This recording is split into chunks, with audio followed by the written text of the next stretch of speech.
Bro, you know what's been on my mind? What? Should I have the mic here or should I have it not on the bed? You know what I've been thinking about? What? Is Wait, what have you been thinking about? Homeland. Homeland? Not the series, but like the idea, because you know, you're Wasian, I'm blasian. Mm-hmm. Like our mother's homeland, because our mothers are immigrants. Yeah. I remember the first time that I went to China and I lived there studying abroad. Yeah. And it was so not what I expected. Like in my delusional brain was like, oh, I'm going back to the homeland and there's gonna be a red carpet laid out for me and they're gonna be like, welcome home, our long lost son. Chinese brethren, yeah. But then you get off the plane and you look in the sky and you can't see the sun and you think it's overcast, but it's pollution. Oh. And then you get a taxi. I remember being in the taxi going from the airport to like where I was gonna live. Yeah. And this dude pulled off to the side of the freeway. On the side of the freeway. Cars are like whizzing by. And he just pulls over and I'm like, what is happening? And he just like walks in front of the car. Yeah. Like waves at me, whips his thing out and just starts peeing on the side of the road. And he's looking at me. He's like looking at me and smiling like, hey, yeah. Just waving at me. Yeah, just gotta pee, stick to pee. And then he gets back in and then he starts driving again. And then later, he calls somebody on the phone and he's talking and he hands me the phone. And I'm like, hello? You're also like, why is the phone kind of wet? Yeah, why does it smell like pee? Why does it smell like pneumonia? Because I had told him in Chinese that I'm Chinese. Or ammonia. And it blew his mind. Yeah. Because like I look like this. Yeah. And so he called somebody and he gave me the phone and it was his son.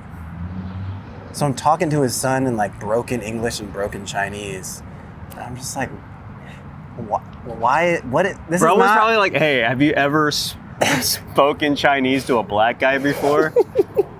Yo, son, I'm gonna put you on something. But it's funny. Remember, you know how you really like that hip hop stuff? Yeah. Hey, son, I got one for you.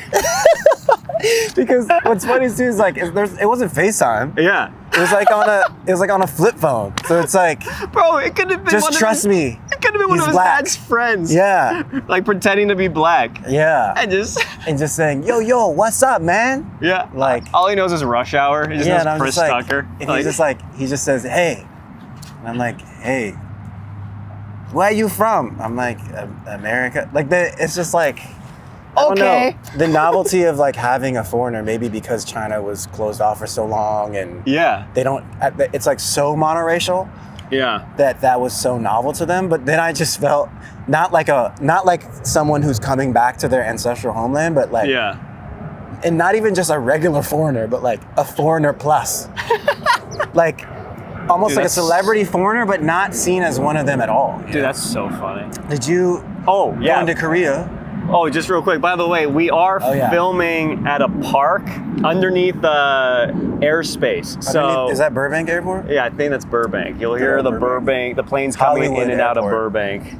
Yeah. But I wanted to ask you, like, did you have that experience in Korea? Like, when was the first time you went to Korea? Because first time I went to China I was an adult. Oh, you know? I mean, I went to Korea starting when I was like 1. Oh, wow. Yeah, no, my mom kind of, it's not that she made it a point. I think it was just kind of like a cherry on top that she brings her kids with her. But like, you know, she would go visit home like every other year. Oh. And I would go to Korea like every other year for a month at a time until I was like, until I was like 18 or 16. A month at a time? Yeah. So you were like a part of the family and a part of like the fold out there. Did you feel like you were a part of the culture too, or did you feel like a foreigner?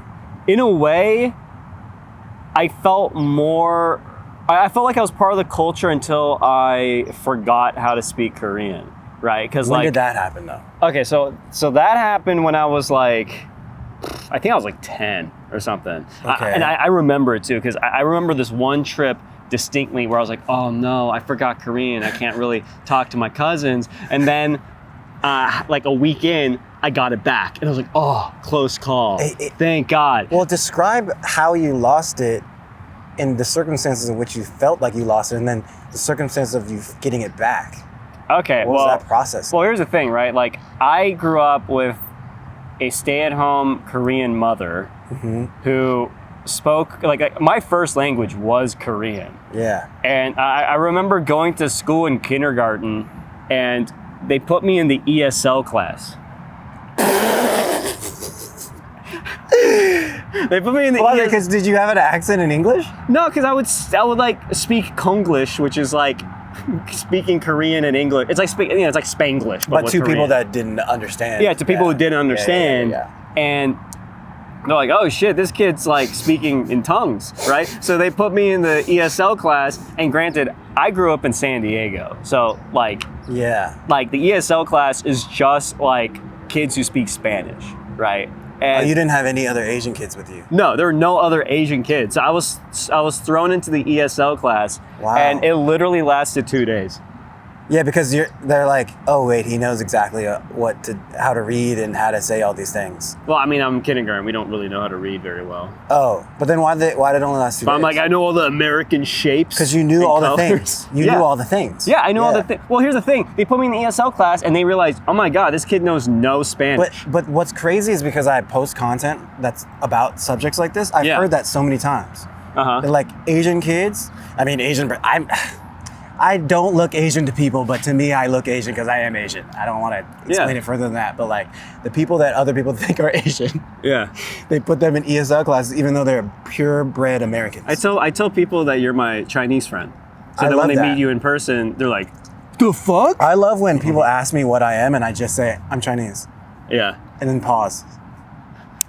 And black. I love doing that. I love that funny little pause, what it does to their brain.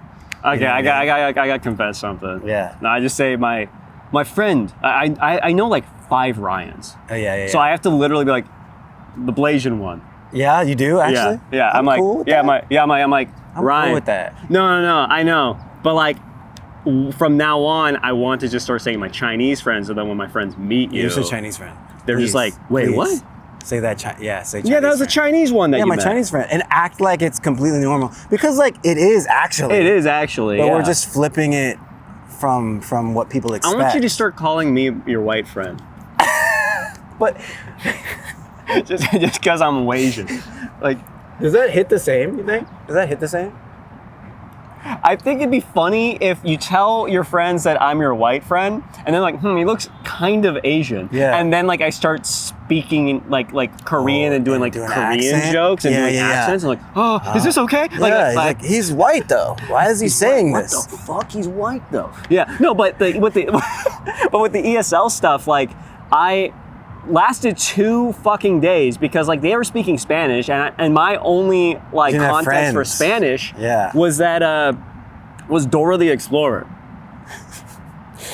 So I was just like, so you were trying to connect with them over Dora the Explorer. I swear to God, like it was like like I would go up to the kids and I was like, oh my God, I know that word from Dora the Explorer.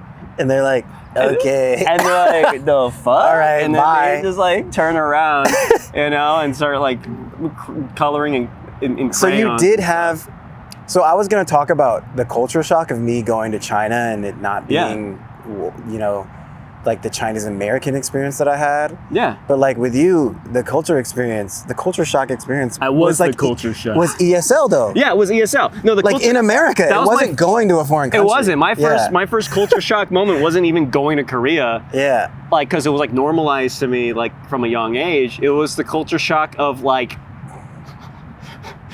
suddenly being like them not knowing what to do with me. Yeah, it's the system not knowing what to do with you, and then them putting you in a system that is supposed to help you, but there's no one else like you in it. Yeah, and you're also not supposed to be there. Yeah, and everyone was a Spanish speaker, so you couldn't even communicate with them either. Yeah, so they put me back in the regular class because they're like, this kid speaks English, bro. And then the teacher was like, oh, okay, what the hell? Then they didn't know what to do. I had a similar experience because I was the only black kid at my school. Yeah. And they put me in, not ESL, but they tried to put me in the special kids class. Oh, shit. Like for kids that can't read good. Oh, that's special. And they did that, and I was only there for like 2 days. I thought you meant GATE. No, not Gifted and talented education. Different kind of special. I got into that later, though. Yeah. Because this is when my family first moved to that that area. It's the same situation. Yeah. Like they're like, oh, we got to put him in the special class. Yeah. Oh shit, he's not special.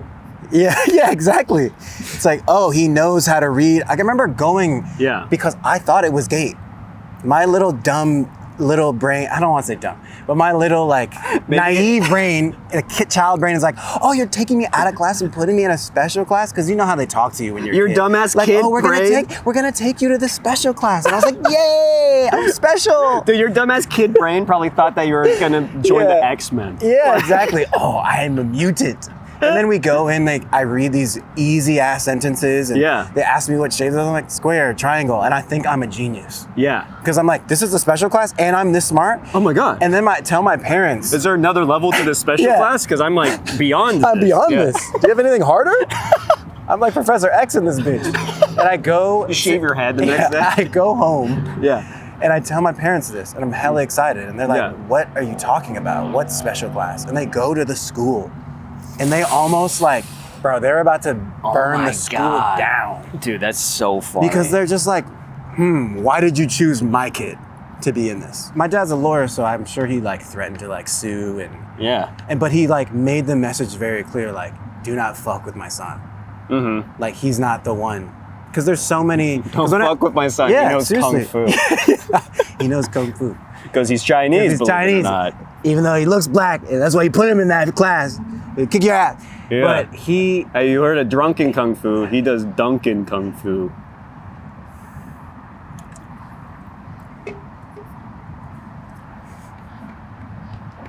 Hey, that's pretty good, it's huh? like basketball. Yeah. It's like basketball. Like exactly like that. Got it. Hey, it's better than me because like people were like, oh, imagine if you're like in a K-pop boy band, but you're the one with no rhythm.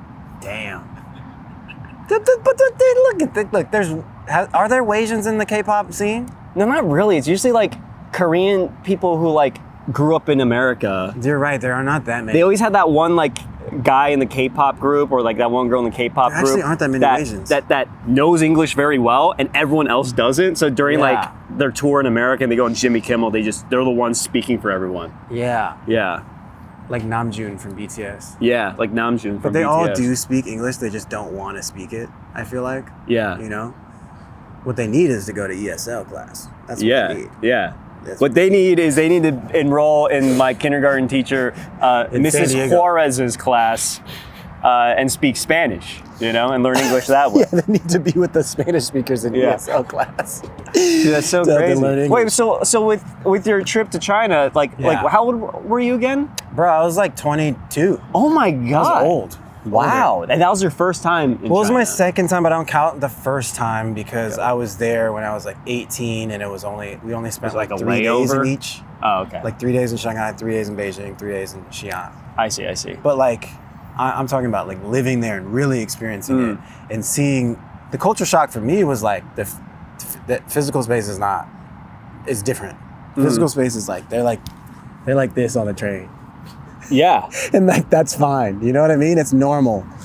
And they talk hella loud on their phones and they blow snot rockets in the street. It's just normal.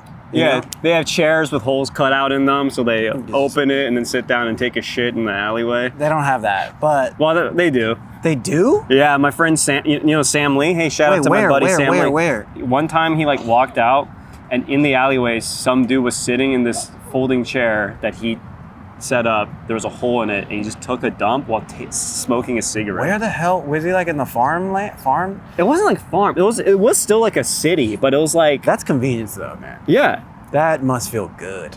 No, it must feel just good. Like shit while you're just like looking at your farm and then you just spray it later with a hose. No, but that's what I'm saying. Like I feel like nudity and stuff like that in Eastern countries, that's why it's less like stigmatized and less I feel like sexualized in a way. Yeah. To an extent. Right. Whereas like here, like if you saw that, people immediately, oh shit, that's a helicopter. But people, and there's a plane. Are they gonna crash? I don't know. Why is that plane so low? They've usually been that low. Did you go to Korean school? A little bit, actually. Because I had Chinese school on weekends and after school. Yeah, I had Korean school on like once a week on like Sunday or no, it's like a Saturday or something. Yeah.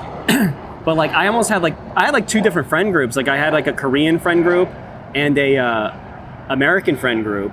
And they didn't like. One time we mixed conjoin? them for one of my birthday parties. Yeah. And it was chaos. Like the parents were freaking the fuck Why? out Why? it was like too many kids. Oh, it was just too many kids. It was just too many kids. But also I thought they were freaking out because like, why are these Korean kids here? It's just a race war. Yeah. It's like a little kid race war. Yeah. No. But like There's too many Koreans here, goddammit. Yeah. But no, it was like shit like my mom had to like be a host to like the English speaking friends and then be a host to like the Korean moms. Yeah. And then like she would have to like go between them and then they would kind of try to mingle, but then they would ultimately click off. And then also on top of that, make sure all the kids are like behaving, you know? And so that never happened again. So I grew up with like two birthday parties. Just gave up on that. Yeah, no, I felt like I was like a kid. I was like a kid that like. So you're like, this is my birthday for my white side, and this is my birthday for the Korean side. No, exactly. Oh, no, you can't come to that one. That's for the Korean side. It was like being a divorced kid with like two birthday parties, like two Christmases, except like I got to keep my parents. Yeah. Together. What's funny,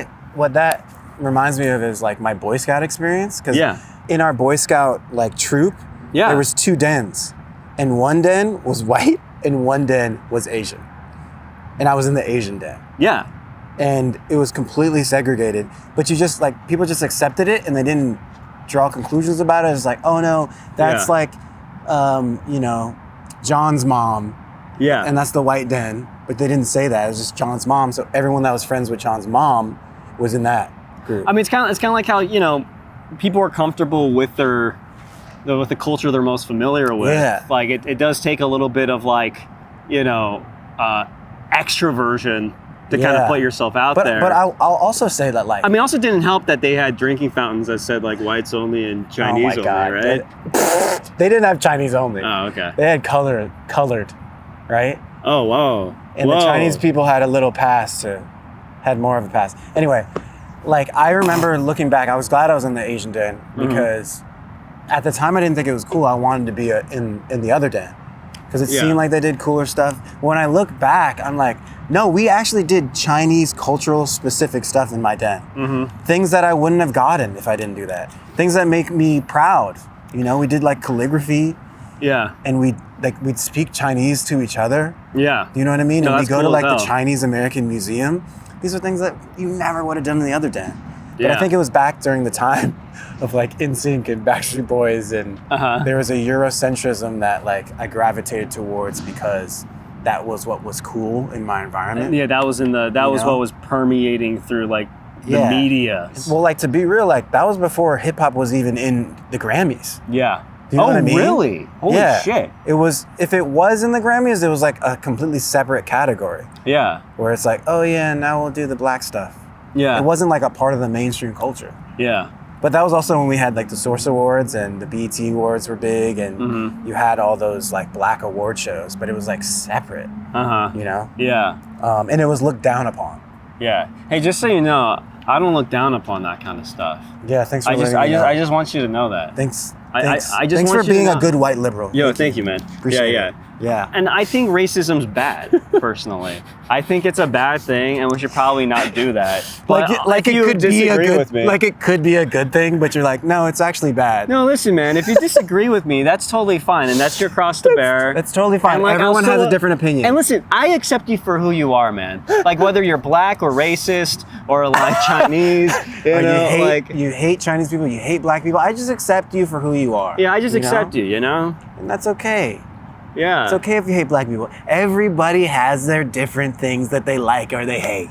It's fine. Like I don't. You like cheese? I don't like cheese, and you don't like black people. Yeah, and so it's fine. It's fine. It's fine. Yeah. You know? Yeah. I think we should take the isms out and we should call it like race phobia, because it's irrational. Race phobia. So like you're afraid of just like talking about race or being around race or no, race like you see a black person and you cross the street. And so what would the race phobia be? And you cross the street. It's like being afraid of spiders. You know what I'm saying? How would you use that in a sentence? Oh, like, oh no, I'm not racist. I'm race phobic. If I see any race, basically culture shock, but can any put other me race into cardiac arrest. Any other race than what your race is. Yeah. Oh my God, he's going under cardiac arrest. What happened? Yeah. He accidentally walked into a Panda Express. Please. He accidentally drove into K-Town and saw thoughts and prayers Korean. and compassion for him. Please. Yeah, He's going through a rough time. He really Don't is. make fun of him. He has a real problem. Listen, He's it's a condition. It's a condition. It's race phobia. I remember though being proud when we brought my grandpa in to like do calligraphy. Yeah. For like the whole troop. And that's when I was like, oh, being Chinese can be a cool thing. It was really cool. And I was like, oh, I never thought that this All the could white be cool. kids are like, your grandpa's a kung fu master? Wow. He's a sensei? And he wrote me this thing. And like, he was writing Chinese for them. Yeah. That'd be funny if it's like, bitch ass kid. Does he know Taekwondo? Like he wrote bitch ass little bitch kid. Yeah. But he told him it means like hope and prosperity. Yeah, hope and prosperity.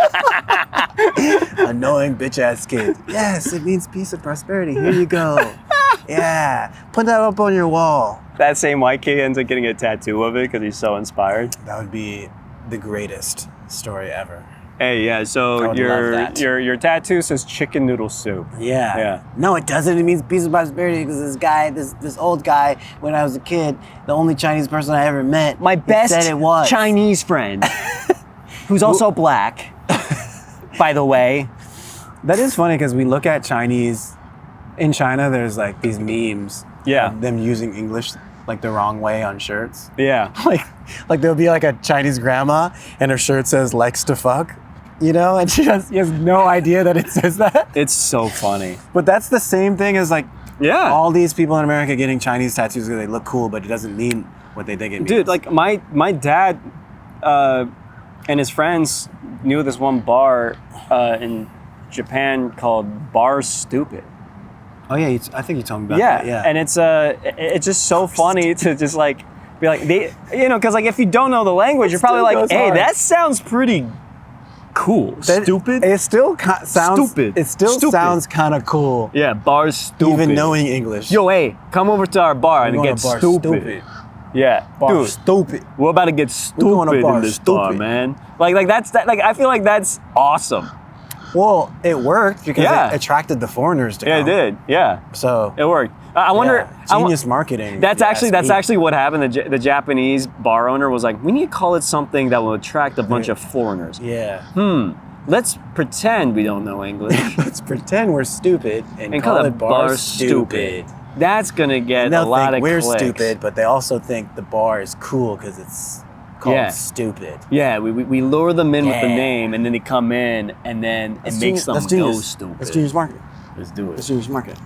I have some friends who do verticals, and they said that you could tell that they just use AI to translate all the scripts that are written in Chinese. Don't make any sense. Because they'll literally be like, yeah, I had to call this other character a porridge boy because he's poor. I'm like, okay, that makes sense because in more homogenized cultures like China and like Korea and stuff like that. Eat porridge. The main like struggle is between class instead of race. Yeah. Right. So like poor people eat rice porridge.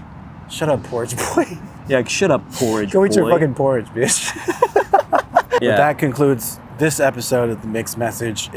Please follow us on all platforms at The Mixed Message Pod. Yes, that's what it's called, right? Yes. Okay. And then my handle is at RyanAlexH on all platforms, and then Chad? At Chad N. Maxwell. Nice. N is my middle name. In the future, if you have any topics that you're interested in us covering, I think DM us. Yeah, DM us. I think we'll look at the DMs, especially if you DM the podcast. Yeah. And we'll try to get like a guest that kind of one day. No, we'll get a guest. Yeah. No, we'll try to get a guest that like fits the perspective of the conversation we're having. Yeah. Because I think that's important, and I think it makes it more fun and a little bit more insightful. And I think it'll be a good time. We already have like a lot of perspectives between the two of us, but we want more. Yeah, we want more. Even more perspectives. We want even more perspectives. Because we're the mixed message. We're the mixed message. But we're also bunch of dudes. You hear that squirrel? I'm fine with being a dude. I don't know why you be hating on dudes. All right? You gotta stop this dude hating. We'll unpack that. Yeah. All right. I think that's good. Yeah.